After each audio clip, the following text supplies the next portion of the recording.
primeira vez que eu ouvi falar da brasileiríssima Chrysophyllum imperiale foi no pé de quê que a gente fez para homenagear o Harry Lorenzi. Nossa, ele contou um monte de histórias, uma árvore tão rara nos jardins e nas florestas, uma árvore tão premiada internacionalmente. Contou um monte de coisas, lembra? Há uns anos atrás, um historiador, um jornalista historiador português veio no Brasil e nos procurou, que disse que estava escrevendo uma história sobre a árvore do imperador. Aí eu fiquei assim, mas qual que é essa árvore, né? Aí ele falou, não, o Chrysophyllum imperiale e tal. Eu fiquei furioso, falei, pô, mas eu estudo árvores fazem 15 anos, 20 anos e eu nunca vi falar nessa árvore, né?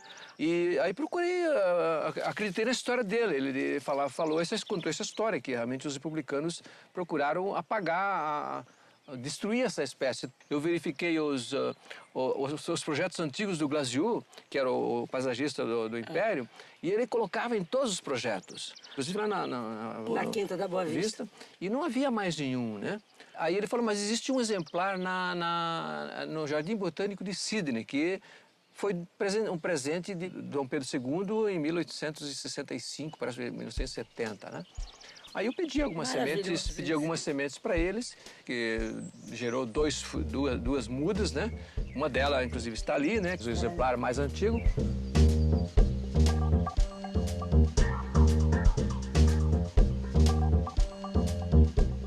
A Chrysophyllum imperiale é uma árvore da família das sapotáceas. Eu garanto que você conhece alguma sapotácea, é só que você não está ligando o nome à pessoa. Quem sabe você conhece uma Bio Saputi. Elas hoje são frutas pouco populares, mas antigamente muito comuns nos quintais por aí. Os europeus, por exemplo, inventaram o chiclete porque descobriram que os índios da Guatemala pegavam uma seiva que sai dessa árvore do saputi e usavam como goma de mascar. A árvore do imperador ocorre no Vale do Rio Doce, em Minas Gerais, e nas encostas de floresta úmida do Rio de Janeiro. Ela está no anexo 2 da Red List de espécies ameaçadas.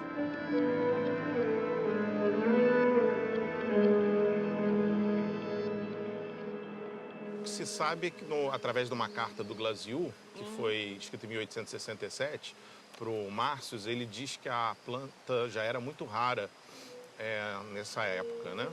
E ela teria sido comum nas matas do Corcovado. Ah, bom, mas agora não tem mais nada lá no Corcovado. Não, ele na carta, inclusive, diz que foi pela ação dos carvoeiros, que a madeira dela era muito dura, densa e produzia um ótimo carvão. E você lembra a primeira vez que vocês deram de cara com ela na natureza? Na natureza foi aqui, em Guapimirim, que depois de anos procurando, a gente acabou encontrando aqui. Quantos anos, Marco?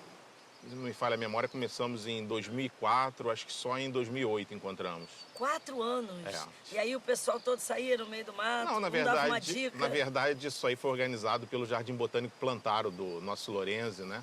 Que sempre participa desse resgate, patrocina resgate de plantas raras e ameaçadas. Então, a primeira vez que você encontrou com ela no seu habitat natural foi aqui? Foi.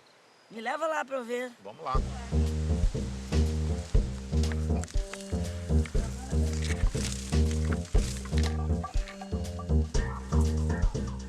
Nossa história começa em 1817, quando o botânico Von Márcios veio para o Rio de Janeiro com a comissão científica que acompanhava a futura imperatriz, Dona Leopoldina. Em suas andanças pela Serra do Corcovado, ele conheceu a Chrysophyllum imperiale e ficou impressionado com a beleza dessa árvore. Em 1835, o belga Jean-Gilles Linden, botânico, explorador, horticulturista e homem de negócios, veio para o Brasil pesquisar plantas tropicais. Quando ele voltou para a Bélgica, ele descreveu equivocadamente a nossa árvore, como se fosse a Theophrasta imperialis. Achavam primeiro que essa planta não fosse uma guapeba. Eles achavam que pertencia a esse grupo dessas teofrastas. Pelo formato da folha, eles nunca tinham visto nem a flor, nem o fruto. Sempre em botânica, o que determina a família daquela espécie é a flor e o fruto. Essa é a origem da confusão. Essa planta é uma clavija, que é da família das teofrastas. Então, pelo formato da folha, pelo formato do arbusto, o pessoal, quando viu pela primeira vez uma muda jovem do Chrysophyllum imperiale, acharam que era dessa família. Realmente ela parece muito mais com essa do que com a bio, por exemplo. Exatamente. Tem razão. Ou com saputi. Ou com saputi. Nas Qual é? primeiras expedições, a gente olhou para isso aqui e alguém falou, olha, achei, tem aí. Mas não. Agora a gente já sabe que não é. Agora vamos na que é.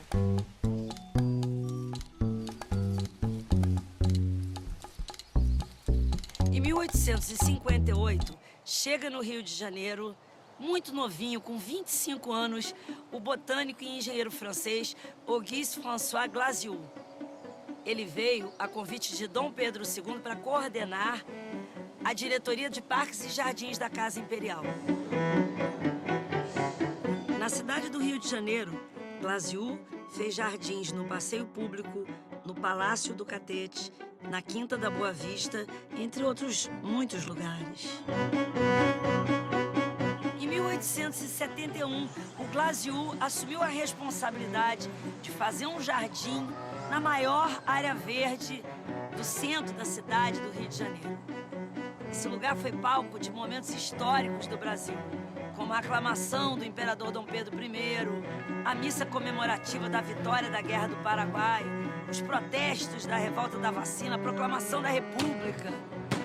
Esse lugar tão importante era e é o Campo de Santana. Neste jardim, Glasiou usou mudas da árvore do imperador. Uma está aqui até hoje, olha ela ali.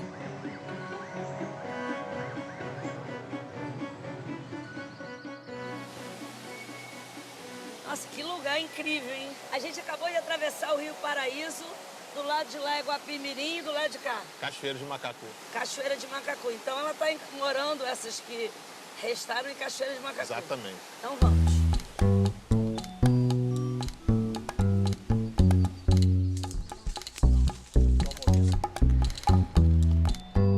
Olha só quem tá aqui, Regi. Então, gente, essa aí, ó, é a Chrysophyllum imperiale, a árvore do imperador, ou a Royal Tree, como é conhecida internacionalmente. Aqui no Brasil, a gente também chama ela de Guapeba imperial, Guapeba preta, marmeleiro do mato. Ela tem uma altura média entre 20 e 30 metros. As folhas são assim, ó, bem durinhas, lindas, grandes, lustrosas e com essa borda serrilhada, um perigo, cheio de espinhos ainda. As flores são clarinhas e ficam agarradas nos galhos. Os frutos são amarelos, bem macios. Eu nunca provei, mas o pessoal diz que são bem gostosos. Quanto tempo você acha que ela tem? Algumas centenas de anos, tranquilamente. Pelo menos 300 anos. Acho que sim. A que tem plantada no Campo de Santana, que tem 150 anos, talvez, tá fininha comparada a essa. Ah, então essa tem uns 500. Pode ser. Nativa já estava aí quando o pessoal chegou. Sim. E essas sementes todas caíram lá do alto aqui? Na verdade, isso aqui foi algum animal, né, que trouxe para cá e roeu. Olha aqui, ó. Elas estão todas ruidinhas, ó, não tem nada dentro, só tem a casca. Tá oco. Quem gosta de comer isso? A cutia, principalmente. Olha aqui, ó. Ela faz um furinho e come todo o conteúdo dela. Uma das coisas que explica essa planta ser tão rara na natureza. Que a cutia gosta. Que outro bicho que gosta de comer também? O macaco gosta de comer a polpa, né? O macaco prego. E a paca também, acho que todos os roedores gostam. Agora, se tem esse monte de semente aqui, por mais que seja difícil, você acha que não brota, não tem nenhuma novinha para substituir ela? Tem, porque a cutia ela tem o hábito de pegar o que ela não consegue comer, ela enterra. Ah, ela faz o estoque, uma dispensa. Ela faz o estoque, aí vai lá para comer de novo. Só que, eventualmente, ela se esquece de alguma. E essa sobrevive e dá origem a uma nova planta. Então, aqui perto deve ter, vamos ver. Deve ter. Guardar as sementinhas.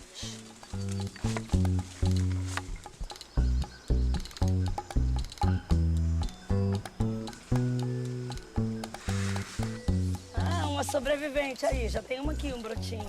A cutia esqueceu essa semente, tá procurando até agora. E deu. Essa é uma bebezinha, né? Quanto tempo você acha uma muda pra Eu acho que não é nem tão jovem assim, eu acho que tem pelo menos uns 10 anos. Caraca!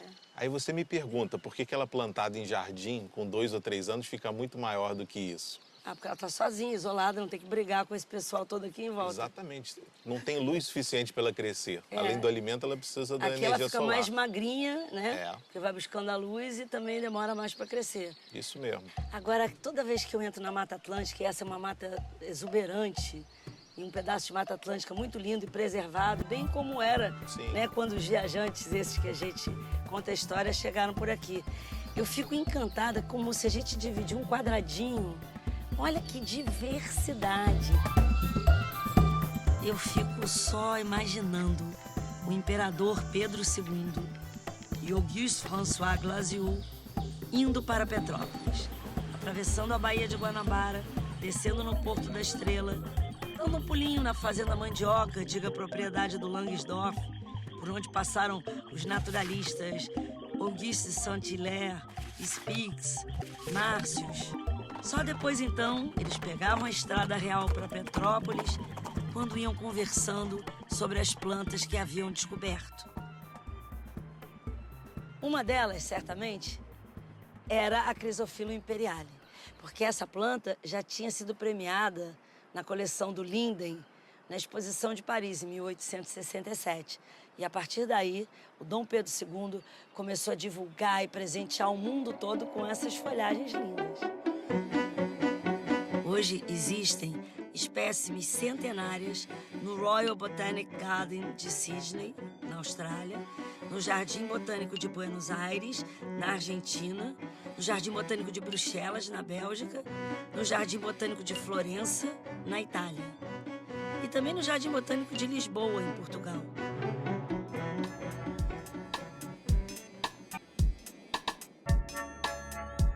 O Gerald Luckhurst é arquiteto e paisagista e é um dos grandes entusiastas da nossa árvore do imperador.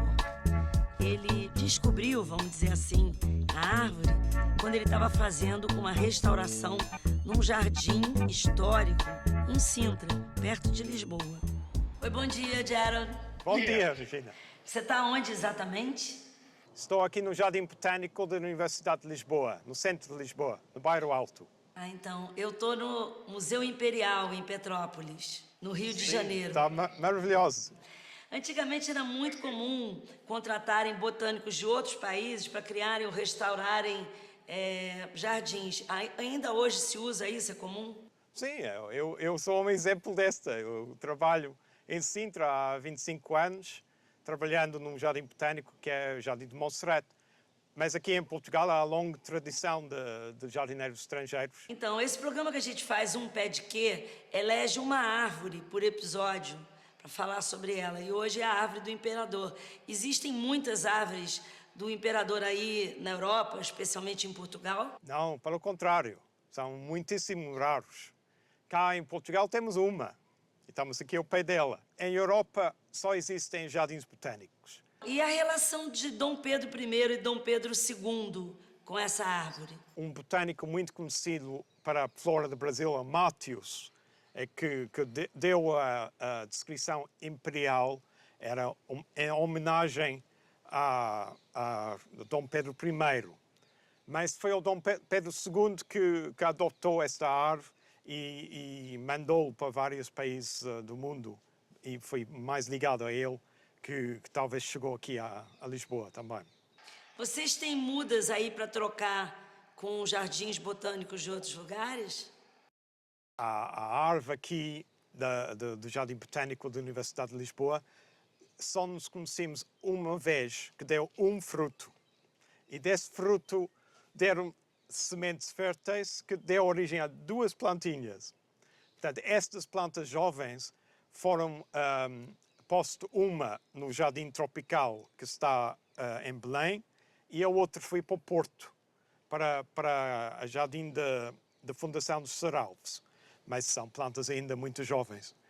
A árvore aqui dá flor, mas infelizmente é muito raro que dá sementes. Eu queria saber qual é a importância dessa árvore. Por que ela se tornou tão importante? A importância desta ave é precisamente para a sua raridade. Sendo uma espécie que está classificado nas listas vermelhas como uma espécie em ameaça de extinção, mesmo na sua própria habitat, temos que trabalhar para manter esta espécie e, eventualmente, sei que há pessoas que trabalham para que seja reintroduzido novamente na Mata Atlântica, no Rio de Janeiro, nas suas áreas protegidas que ainda existem. Você acha que tem muita diferença do desenvolvimento dela na Mata Atlântica, no habitat natural dela, para o desenvolvimento dela aí na Europa? Mudou muito? Aqui a planta que nós temos aqui nesse jardim botânico mostra mais ou menos o comportamento que ela tem quando está em ar livre. Mas normalmente ela na Europa tem sido sempre uma planta de estufa. Portanto, é cultivada em vaso, são plantas jovens e mesmo no século XIX, quando esta planta era muito difundada, era com uma planta de interior. E era muito estimado porque tinha folhas muito grandes e muito brilhantes. E eram essas características que foram estimadas. Essa é uma árvore que foi muito premiada no século XIX.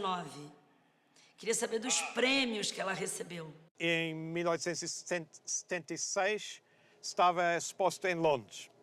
E em 77 em Paris, em que ambas as situações ganhou prémios para a sua beleza e para a sua raridade. A dona Leopoldina, que apreciava a história natural e botânica, abriu caminhos para todos os viajantes e estrangeiros conhecer o Brasil no início do século XIX. E o Dom Pedro II, seguindo o exemplo da mãe, também favoreceu todas essas expedições para naturalistas brasileiros e estrangeiros. Durante todo o seu reinado, ele abriu os olhos do mundo ao que o Brasil tinha de mais original, a sua natureza fantástica e a cultura do seu povo. É impressionante como até hoje, quase tudo que a gente estuda de botânica e tudo, tem ainda a ver com esse período, né? E com as pessoas que foram trazidas por ele, com os relatos feitos. É impressionante, né? Nossa, é um período assim de ouro da história natural no Brasil. E é impressionante que os livros que eles deixaram, as obras científicas deles, são usadas até hoje pelos botânicos, pelos naturalistas, zoólogos, né, que estudam a fauna e a flora do Brasil, usam muito o trabalho desses naturalistas do século XIX. E esses viajantes, esses naturalistas que eles traziam, vinham muito, ele recebia muito pessoal aqui em Petrópolis? Recebia aqui em Petrópolis, inclusive tem assim, eu imagino que os salões aqui de Petrópolis eram bastante interessantes, porque tem vários relatos, por exemplo, daquele Francisco Freire Alemão, que foi um dos nossos grandes viajantes, você sabe melhor do que eu. O Freire Alemão, ele era médico do imperador. Então, ele relata em várias cartas que nas conversas que tive em Petrópolis com o bispo tal, ou com o deputado tal, o senador tal, soube que o Frei Veloso tinha feito isso ou aquilo. Mas ele relata normalmente em Petrópolis. Daí você só pode imaginar que teria sido aqui, né? Porque ele não morava aqui, ele vinha em Petrópolis justamente para visitar o imperador. E ele era bem próximo do imperador. E vem cá, e essa história que em 1889, né, no centenário da Revolução Francesa, o Brasil foi a última monarquia americana e tinha duas árvores. A nossa árvore do imperador enfeitando a festa. A França resolveu fazer uma grande festa, uma grande exposição universal em 1889, justamente para comemorar o centenário da Revolução Francesa. Então, era uma festa republicana. E o Brasil era um império, uma monarquia. E foi a única monarquia representada nessa grande exposição. Mas, assim, não foi oficialmente, mas o Pedro II favoreceu, ajudou, né, de todas as maneiras e montou uma espécie de equipe, mas oficialmente não era do governo, mas era realmente dele. E nessa exposição, eles fizeram uma grande estufa com árvores e plantas do Brasil, orquídeas e plantas lindas, e havia justamente 2 pés da Chrysophyllum imperiale. Era uma loucura o comércio de plantas tropicais nessa época, né? No século XIX, na Europa. Fala um pouquinho disso. Nossa, era uma loucura mesmo. Essa Chrysophyllum, acho que ela serve até como exemplo para esse tipo de situação. O Linden, que era esse coletor e botânico belga, ele, depois que voltou do Brasil, voltou para a Bélgica, ele tinha uma firma, uma empresa de comércio de plantas. E ele foi um dos responsáveis exatamente por essa divulgação da Chrysophyllum na Europa. E eles vendiam plantas devia ser muito caro. Por exemplo, a crisofila era muito, muito rara, né? Devia valer uma fortuna. Agora, as orquídeas, né? Orquídea era uma coisa, assim, valiosíssima. Cactos e essas folhagens. Me parece que o crisofilo entrava nessa categoria de folhagens, aquelas folhas meio douradas e folhas grandes. Acho que eles apreciavam muito folhas grandes que são típicas dessa natureza tropical. E eles, assim, muita gente vivia disso, desse comércio, né, de mudas e sementes de plantas exóticas e raras. Querem encontrar-se em plena vegetação fantástica? Aproxime-se do Pavilhão do Brasil. Seguindo pela galeria, chega-se a uma estufa encantadora onde desabrocha a flora do Brasil. Contém plantas sempre em flor, tipos da luxuriante vegetação brasileira. É a estufa mais linda do mundo, gloriosa com suas palmeiras de folhas em ponta de lança e suas bananeiras gigantes, e toda estrelada de orquídeas. Logo depois disso, a gente sabe o que aconteceu. Dom Pedro foi expulso do Brasil e, junto com ele, muito do amor dos brasileiros pela Crisofila imperiale. Hoje em dia, é raríssimo encontrar uma dessas árvores nos jardins ou mesmo nas florestas brasileiras.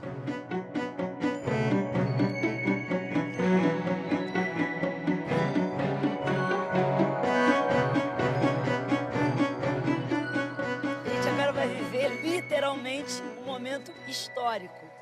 A gente vai plantar a árvore do imperador aqui no Museu Imperial de Petrópolis. Já pensou? Aqui nessa casa onde viveu Dom Pedro II, o imperador. David vai ajudar a gente, que ela é pesada pra caramba. E ela é um pouco braba, é agressiva. As pontas das folhas. Vamos lá. O lugar foi muito bem escolhido, hein? Porque ali, ó, daquela sacadinha, o Dom Pedro, se tivesse no seu gabinete, se ele ainda morasse aí, ele poderia observar que ele tem uma luneta lá no gabinete, e aquela luneta ele olhava mais as plantas do que os astros, porque ele sempre amou botânica e tudo isso. De lá, ele podia ficar olhando. Olha, ele ia ficar apaixonado, hein? Olha o ângulo. Bem-vinda de volta, querida.